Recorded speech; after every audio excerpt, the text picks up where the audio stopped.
Salut à tous, c'est Magica, j'espère que vous allez bien, moi ça va super bien. Et aujourd'hui on se retrouve pour un nouveau tour de magie qui s'appelle Matrix, donc qui est vraiment un très bon tour et pour lequel on utilisera des pièces et un paquet de cartes. C'est parti pour la démonstration.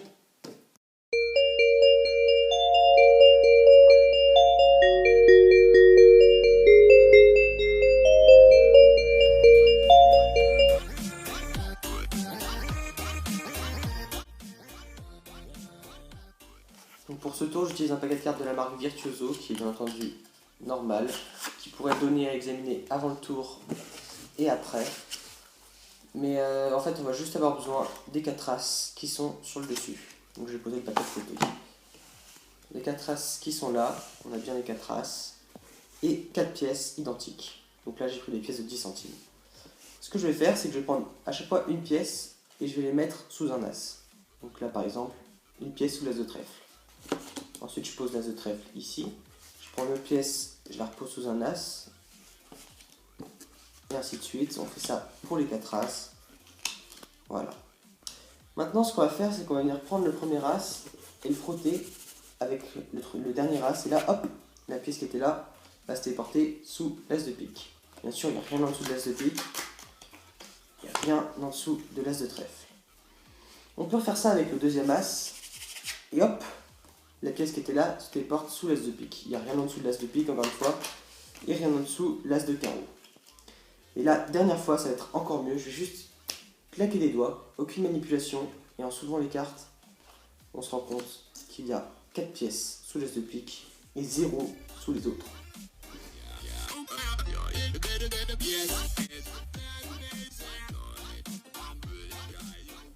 Donc pour ce tour, on a besoin de 4 as qui peuvent être empruntées, données à examiner au spectateur. C'est vraiment 4 as normaux et 4 pièces qui peuvent aussi être empruntées ou données à examiner.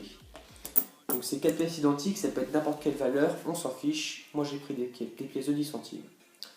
Donc ce qu'on vient faire, c'est qu'on vient montrer les 4 as et on peut les donner à examiner. Et là, la carte sous laquelle toutes les pièces vont se retrouver à la fin, c'est la dernière carte, celle qui est en dessous quand on retourne les cartes. Donc vous pouvez très bien vous arranger, je ne l'ai pas fait dans la démonstration, mais vous pouvez très bien vous arranger pour faire choisir un as au spectateur et l'amener en dessous par des mélanges.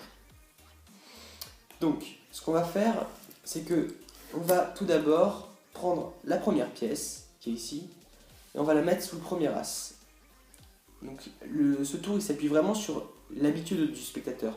Donc pour le premier as, on la met en dessous, on montre la pièce et on pose l'as ici. Le deuxième, même chose, on le met en dessous, on montre et on pose ici.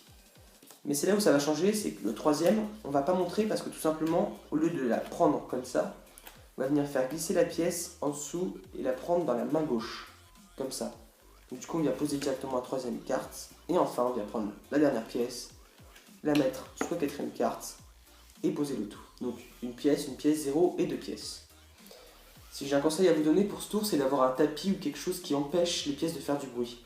Parce que si on pose des cartes sur une table, ça va forcément s'entendre et on va entendre quand on pose celle-là qu'il n'y a pas de bruit. Donc, c'est un petit décalage et ça va nous permettre en fait d'amener toutes les pièces au fur et à mesure. C'est-à-dire que pour l'instant, on a une pièce ici, 0 ici et 2 pièces ici. Donc la première manipulation, on va prendre la carte ici et sous le couvert des doigts, on va venir récupérer la pièce qui est avec. Tout ça sans le montrer. Et on vient frotter, enfin donner un petit effet pour montrer que la pièce qui est ici s'était portée ici. Alors qu'en réalité, ces deux pièces-là étaient là déjà de base et la pièce qui était ici se retrouve dans notre doigt. Donc on vient montrer l'as pour dire qu'il n'y a rien en dessous et sous le couvert de ce geste-là, on vient récupérer avec la main gauche la pièce qui se trouvait sous cet as-là. Et on continue à frotter en montrant que sous cet as non plus, il n'y a rien. On vient retourner cet as et poser le quatrième avec la pièce, en évitant de poser la pièce par-dessus les autres, à sa place initiale. Donc là, on a amené une pièce. Donc, du coup, on se retrouve avec une ici, 0 ici et 3 ici. On vient faire exactement la même chose avec la deuxième carte, c'est-à-dire qu'on vient prendre la carte et sous le couvert des doigts, récupérer la pièce qui était déjà en dessous, Du coup on se retrouve encore une fois dans la même configuration, frotter et hop, on se retrouve avec 3 pièces, donc les 2 qui étaient là de base et celle qui était en dessous de l'as de carreau. Et on vient de dire que celle qui était là c'était les portées sous l'as de pique et qu'il n'y a rien sous l'as de pique. Et même chose, sous le couvert des gestes, on vient passer la pièce dans la main gauche et retourner l'as de cœur. Du coup on se retrouve avec encore une fois l'as de pique et une pièce accrochée et on vient poser le tout en faisant toujours attention à ne pas toucher les autres pièces. Du coup, le tour est joué, il ne vous reste plus qu'à dire, même si le spectateur vous dit ah je t'ai vu, t'as déplacé la pièce, vous lui dites bah tu sais quoi, pour la dernière, tu vas le faire toi-même, tu peux toi-même soulever les as sans que je touche à rien. Vu que le tour est joué en fait instantanément, il n'y avait déjà rien en dessous de cette pièce, de cette carte et les 4 se trouvaient déjà sous l'as de pique.